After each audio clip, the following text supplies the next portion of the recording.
வணக்கம். நம்ம நாடு இன்னும் முன்னுக்கு வரல. நாடு வல்லரசு ஆகலைன்னு எல்லாருமே சொல்கிறாங்க. நாடு வல்லரசு ஆகி 40 வருஷம் ஆச்சு.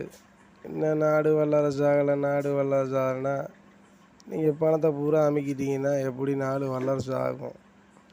உங்களுக்கு யோசனை வேணாமா? என்ன போகும்போது நீங்கள் பணத்தை கொண்டுட்டா போக போகிறீங்க? தலைவன் விஜயகாந்த் சொன்ன மாதிரி அவனா கயிறை கூட அறுத்துட்டு விட்டுருவாங்கல்ல இந்த உலகத்தில்.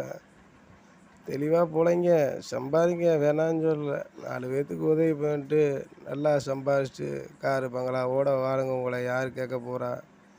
எல்லோரும் உங்களை வாழ்த்த தான் செய்வேன். யாருக்கு இந்த எண்ணம் வருது? ஏதோ ஒரு சில பேர் உதவி பண்ணுறீங்க, அவ்வளவுதான். இந்தியா பூரா உதவி பண்ணால் இன்றைக்கி நாடு வல்லரசாகி பெரிய கொடியை கொண்டு இமயமலையிலே நட்டுடலாம். அவ்வளோ பணம் இருக்குது நம்ம நாட்டில்.